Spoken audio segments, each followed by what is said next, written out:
Hey guys, Brian here from 5 to Go, and today we're talking about internet.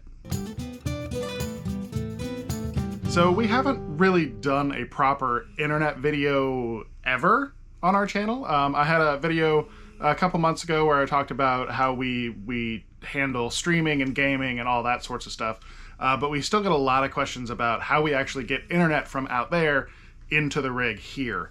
The primary reason that we haven't done that is because until a couple months ago, our internet option was not something that you could go out and buy. But before we get to that, here's a few time codes of the different topics of what I'm going to cover in today's video. I'm hoping it'll be a pretty quick one because we don't have a very elaborate setup.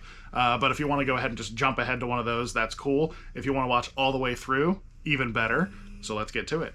So first up, we've been on the road pretty much for 3.5 years now. We did have a year in Colorado where we rented a house, but we still had our internet plan while we were there. But prior to that, we were on the road for 20 months, and then we've been on the road again since last June. So we've needed reliable internet for quite a long time now. We have an AT&T plan that we purchased 4 years ago that had unlimited, unthrottled hotspot, like actual legit. Here's a hotspot, we'll send it to you from AT&T. There's a SIM in here just for this, and it has its own line, and it is completely unlimited, completely unthrottled. It's not downgraded traffic, it's not anything. Like, it's one of those old hotspot plans that I'm probably gonna take this one to my grave, or, once Starlink is a thing, this can go bye-bye. The signal that we get from this little router here is pretty good, the cell signal that we connect to. When we are in areas where there are towers far away or kind of more remote areas, it can struggle just a little bit because it only has internal antennas. This is the entire thing, other than a USB-C plug on the bottom for power. But it does have what are called TS9 connectors, which is little pairs, these little guys here, of external antenna connectors. Now, when it comes to external antennas for this, I went for a very, very long time without using them, and really had no issues. But then we, on the Discord server, 5togo.com/Discord, we were talking, I guess, probably 6 or 7 months ago about external antennas, and I was like, let's go try one. Around the time that we were discussing that, a company called HiBoost reached out to us and were like, hey, do you want to test out a cell booster? And I was like, sure. I don't like cell boosters. It's here. It's this one. That's the one I tested out.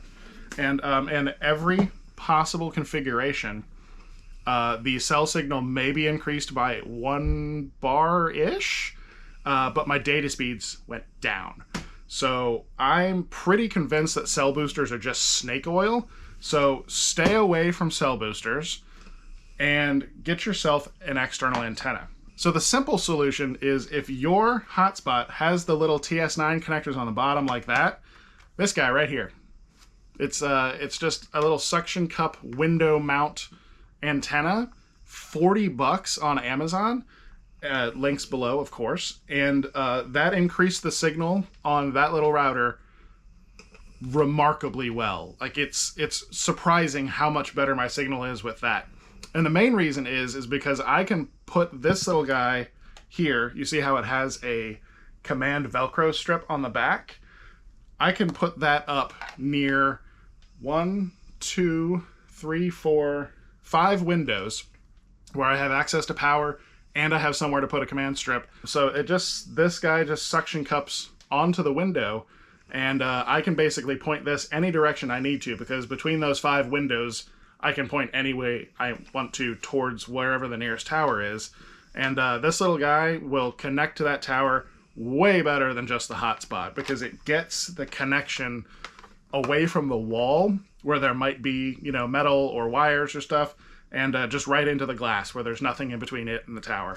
So that is by far your best bang for your buck when it comes to external antennas, if you have the TS9 connectors.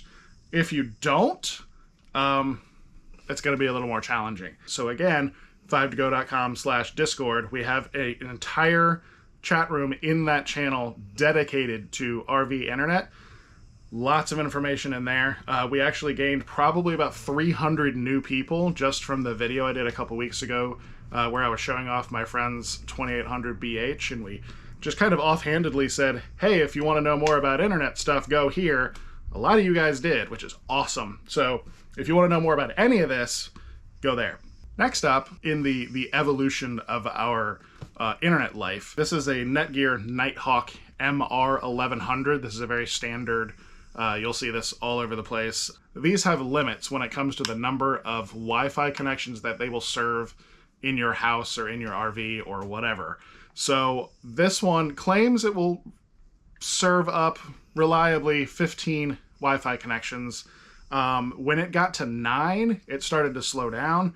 And when I got to 10, it would just randomly drop people from the network. So I was having issues with that because we have 1, 2, 3, 4, 5. We have 5 or 6 laptops, 3 Fire Sticks, an Echo Dot, 2 wireless cameras, 4 phones, because we each have a phone and I have a work phone. We have all sorts of stuff. The kids have tablets. Like, we have way more than 9 Wi-Fi devices. In order to manage all of the Wi-Fi from that and kind of offload some of that processing power from the router and just let it do its thing to connect to the internet, I got one of these guys.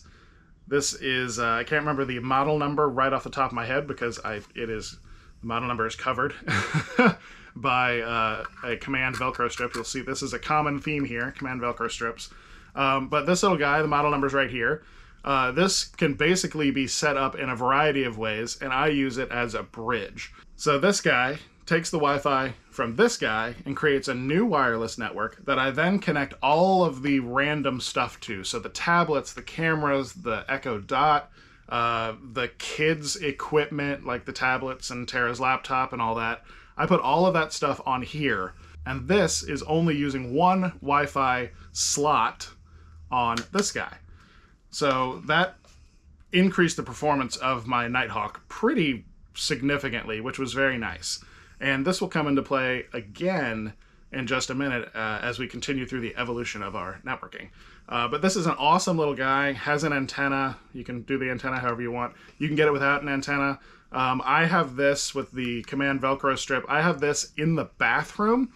That might sound kind of silly, but the bathroom is in the middle of the RV. So no matter where this guy is, whether he's up front here with me or back in the bedroom in one of those other windows, this guy's always within range and always in the middle, ready to serve that network out to wherever you are in the RV and even outside of it. So what evolved after this? Between the AT&T service that we have, that router, and this little extra dude here, and this little extra antenna there, 100%. We are operating at 100%. Have we had issues with AT&T signal strength? Sure. Is it ever completely non-existent?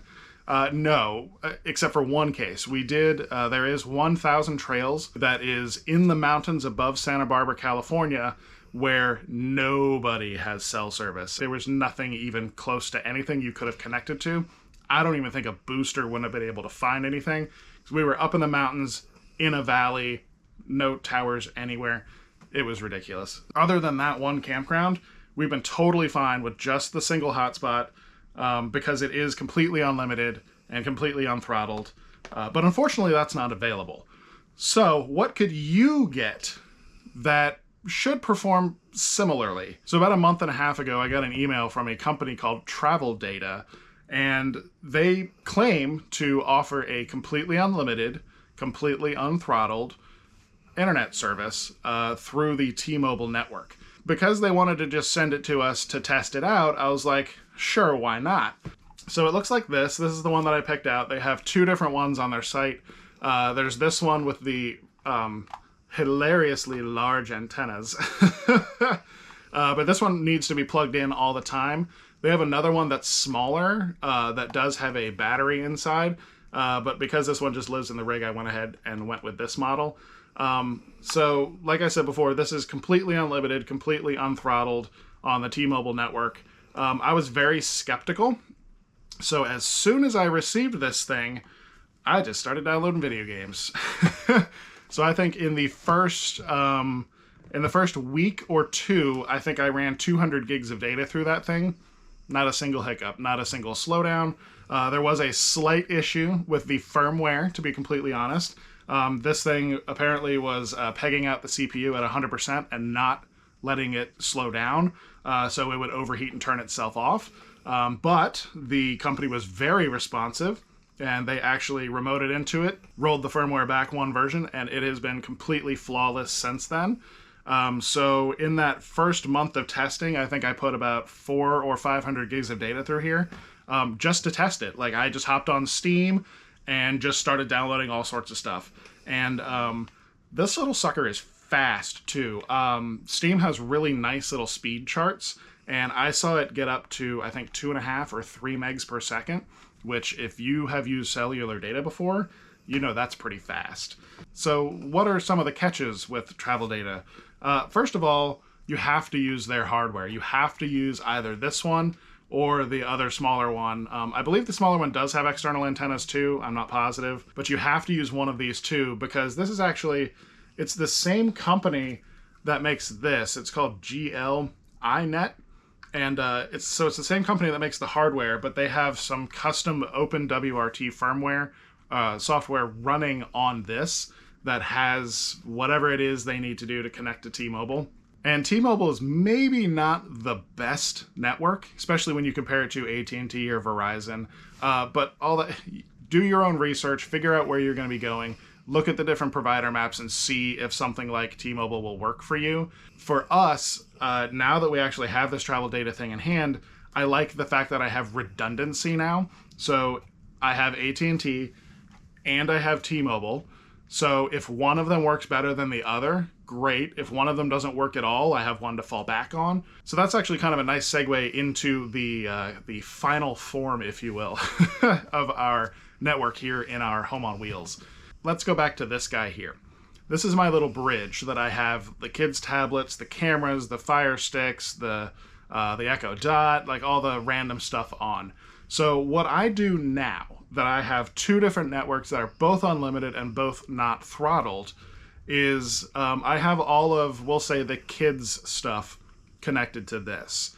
And then my laptop, which is right here, Aaron's laptop, and the Fire Stick that is on our primary TV, the big one here in the living room, I do not connect to this. I connect that one manually to either my AT&T network or my T-Mobile network that is faster. So whichever one of those is faster. And then the other one gets connected to this guy. So the kids always have the slower network because I'm in charge. So that's just kind of a nice little extra benefit that that little bridge gives me now. So if you look at this, you'll notice there are no TS9 connectors that this guy uses, because those look like little tiny, they kind of just look like little electrical leads. They're very, very odd connectors. They don't stay in super well, so I need to make sure that the cable's supported so they don't pull themselves out. But you can't connect those to this. But this does have these screw-on antennas. I'm not positive what the form factor is for these antennas, but if you've ever done any kind of networking with like Wi-Fi cards or anything like that, it's these. I think it's like SMA or SBA, something like that. So you could, if you wanted to, take these antennas off and do an external antenna. And you could also do that with the TS9 connectors, because those external antennas, you can just get adapters to go from whatever form factor your external antenna is to TS9, and off you go. So speaking of external antennas, that might be my next project, but I don't need it right now. I know there are a lot of people that have very complex setups. They have PepWaves with multiple SIMs, and they have all this hundreds and hundreds and hundreds and hundreds of dollars of equipment sitting up in a cabinet with antennas on top and all of that. I just don't need that. I work from the road full time. I need a stable internet connection, and I need it to be relatively fast, because I do have to remote into desktops to do stuff. I do remote IT desktop support for a large retail company. So I do need pretty good internet, and with just this alone, I have that. I won't ever be one of the people that does all of that extra stuff. I think as far as I might go is get a pole to mount to my ladder and put a couple directional, maybe not directional, I was thinking of the panel antennas up on one of those poles. So if we have any areas that the connection is a little bit spotty, I can get that pole up over the rig and aim it towards the nearest antenna and have a better signal and a more reliable signal. And then whichever network is closest, I'll just have the right connectors for the line coming in to either do TS9 or whichever connector this guy is. So I think that might be it. I don't see myself going any more complex with that. And unfortunately, I think a lot of people have been forced into that because stuff like this is not available anymore. There are some services out there. There's a lot of websites out there that have a lot more information about stuff like this. But one thing that kind of scares me is there are resellers out there where you can get actually unlimited plans. You basically just buy a SIM and bring your own hardware. But those can go away at any time. We have friends that had one of those services through, I can't remember if it was Mobile Must Have or Nomad Internet or whatever, whoever that service was, it's right here. But they had an AT&T SIM through there. And a couple weeks ago, about a month and a half ago, they got an email Sunday evening saying, hey, you might lose your internet access because whatever's going on behind the scenes was happening. And then the next day, they had no internet for about a week and a half until they sent them a new SIM. So that's kind of scary. So I've talked to the guy that runs this place, and he claims, and don't hold me to it, but he says that won't happen with this service. I have seen no issues with it. I've seen no slowing down with it. I've never heard of anyone having trouble with this. So maybe if that's true, then this is actually kind of amazing. Another thing that's really nice about it is it's $79 a month for a really good connection. So $79 a month is really cheap when it comes to mobile internet if you've researched it at all. Go ahead and check out Travel Data's stuff. Set up a little referral link so you can get a couple dollars off if you do place an order. It's 5togo.com/traveldata. And if you want to join us on Discord and talk about everything internet, 5togo.com/Discord will get you to our server. Once you're in there, go to the hashtag RV-internet channel, and there will be a bunch of pinned messages about my setup, about Travel Data, and then a couple videos ago I talked to Ben, my friend Ben, who has done a whole bunch of geekery to his trailer. He has one of those complex setups with PEP waves and multiple SIMs and all of that stuff. If you want to learn more about that, there's a pinned message in that channel that has his entire setup listed out. And he's also in there all the time asking questions because Ben is awesome. So there's a ton you can learn about all of this stuff. My recommendation for you is don't get lost in all of it. You don't have to go out and spend $2,000 on a bunch of hardware and drill a bunch of holes in your roof. You can start with something like this, and if it works for you, it's $79 a month, and it just sits on your dashboard or sits on your counter, and that's it. I mean, you don't need to add anything else to this. You just plug it in, connect to the Wi-Fi, off you go. It's awesome. It's a great solution, especially if you're a part-timer and you just need a connection, you know, a couple of weekends here and there. That's a great solution. If you want to do a bunch of holes and a bunch of extra hardware and a bunch of wiring and all of that, go for it. I love it. I'm a total nerd and I love that stuff. I like simple solutions as well. So that's why I'm sticking with what I've got. And I just wanted to run through all of that for you guys real quick. So again, any questions, 5togo.com/Discord. Leave a comment down below if you have any questions about any of this stuff. And again, things like this, there are links down below to Amazon for products like that. And I've got links to Travel Data down there and all that stuff. So just as a quick reminder, we do have a big caravan going on this summer with our Roadrunners. And this is the shirt that I made for it. It's an awesome shirt. I know you like it. If you want one, 5togo.com/Roadrunners, you'll get access to our entire route, what site numbers we're in which campgrounds, through which dates. So if you want to come camp with us, you can do that. I think we have 7 or 8 different families coming to camp with us at various different stops, and we have 2 other families that are going to be with us for the entire route. We are so excited for this trip. It's going to be awesome. So if you want to become a Roadrunner and follow along, there'll be a ton of behind-the-scenes stuff. And if you want to join us, that's the way to do it. Find out where we're going to be and when. So 5togo.com/roadrunners. Get yourself an awesome tour shirt like this. And it even has like a tour thing on the back where it lists out all the locations. But I can't show you guys that. It's just for Roadrunners. All right, guys. See you in the next video.